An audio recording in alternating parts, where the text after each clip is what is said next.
If you're curious about AI and not using it yet, or you've tried it a few times and maybe thought to yourself, I must be doing this wrong, you're not behind, you're just early. And this video is for you. Which AI tool should you use? A practical guide for beginners. One of the biggest sources of confusion for those who are new to AI is this question: which AI tool is the best? There's dozens of tools out there, maybe hundreds. That's the wrong question. There is no single AI tool that's ideal for everything. And once you understand and accept that, AI becomes much easier to use. Hi, my name is Ken Murdoch, and this is the Casual Professor channel, where I'll make videos on using AI, investing, and thinking clearly about complicated topics. I'm a college business school professor, and I use AI constantly for teaching, writing, research, and organization. I remember when I was a college student how frustrating it was when I would go to a class and my professor would start talking about a topic or a concept at around step 4, assuming that everyone was already familiar with steps 1 through 3. It was hard for me to follow step 4 when I wasn't familiar with steps 1 through 3.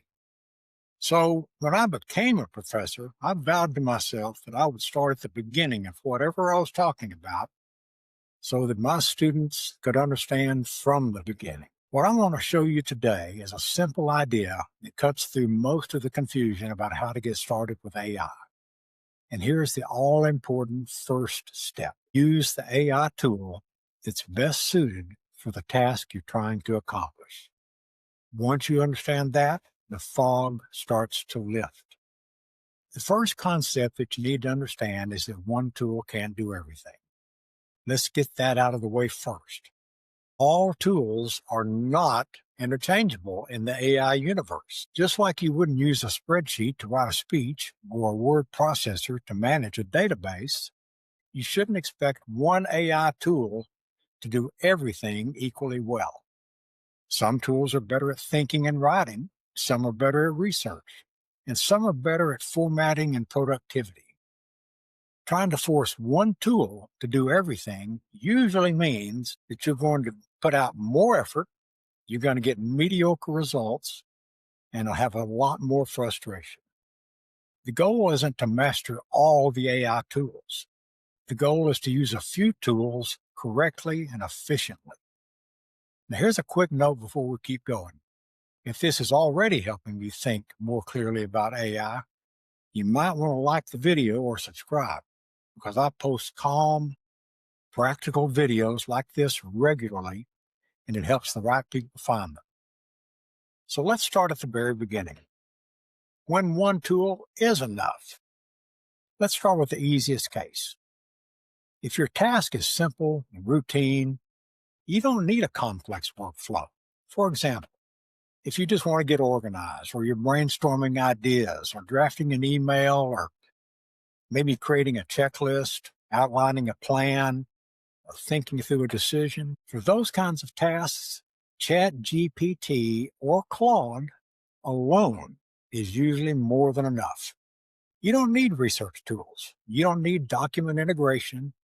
You don't need multiple steps. You can simply say, help me organize my week, or create a checklist for this project, or help me think through this decision. Both ChatGPT and Claude are very good at this kind of work. No other tools are required. But when the task is more complex, where people start to struggle is when a project moves beyond those simple tasks. For example, if you need to write an article, prepare a speech, research a topic that you don't already know very well, if you need to build an argument or create a structured content about something, that's when using one tool alone starts to break down. And that's where a simple 3-step workflow makes all the difference. And here's that workflow. It's the one that I use and the one that I recommend. When a project involves information, structure, and clarity, Step one is to start with the Perplexity AI tool. When I need information I don't already have, I start with Perplexity. Perplexity is best thought of as a research assistant combined with a search engine. It's very good at gathering information, summarizing sources, providing links you can check, and this is where you can ask questions like, what does recent research say about X, whatever that topic may be? Or what are the main arguments for and against Y? Here's an important point. I don't publish what Perplexity gives me. I treat it as research notes, which takes us to the next step. You get the information that you need from the research that Perplexity has done, and then you paste what you need, paste the useful portions into ChatGPT or Claude. Once I have my research from Perplexity, I copy the useful parts and paste them into one of those tools, and I say to it, this is the material, here's what I want done, and you give it a little context, and it gives you some output.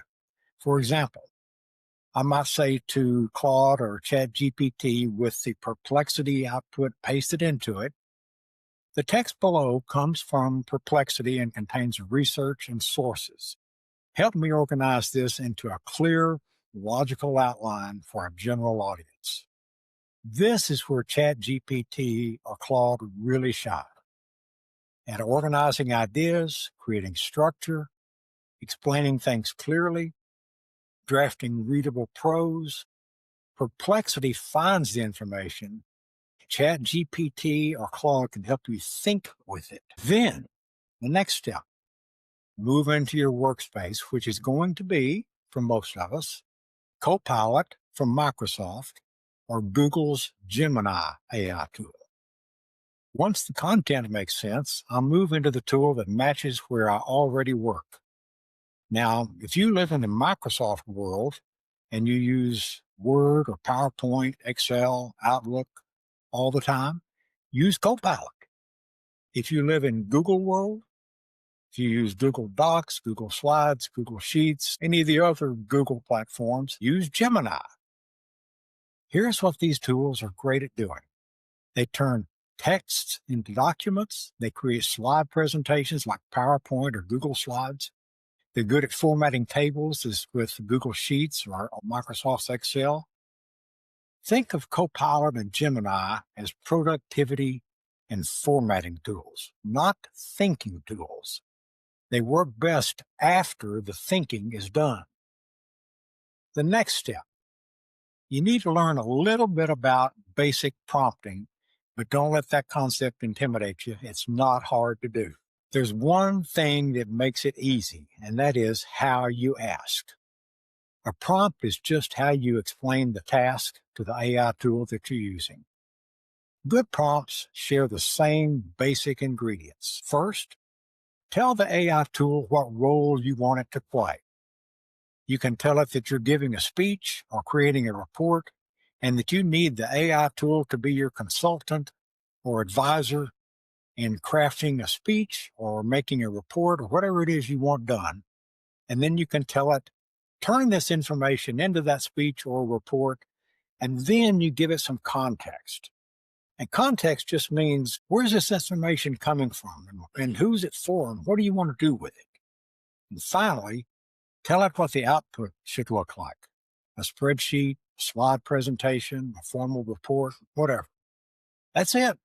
No magic words required. For example, instead of saying, write something about this topic, try this. The text below comes from Perplexity and contains research and sources. Act as my writing assistant and help me organize this into a clear outline for a general audience. If you can explain what you want to another person, you can write a good prompt. This workflow works because each tool is doing what it was designed to do. Perplexity for research, ChatGPT or Claude for the thinking and writing, and Copilot or Gemini for formatting and productivity. Now, you could try to do everything in one tool, but you'll work harder and you'll get mediocre results at best. Using each tool for its intended purpose consistently produces writing that's more clear, better organization, less frustration, and better outcomes overall. Here's a simple takeaway. For the simple tasks, Chat GPT or Claude is generally enough. Getting organized, setting up your schedule, something like that. For projects that involve research, use Perplexity to gather the information, use Chat GPT or Claude for structure and writing, and Copilot or Gemini for the final formatting. You don't need all of this every time. You just need to recognize which situation you're in. AI doesn't require technical expertise. It requires clarity. Once you stop looking for the best AI and start using the right tool for the task, everything becomes more manageable. If you're just getting started, focus on understanding what each tool is good at, keeping your workflow simple, and building confidence gradually. That's how AI becomes useful instead of intimidating. If you found this video useful and you'd like more videos like it on AI or investing or thinking clearly about complex topics, hit the subscribe button. And thank you for watching.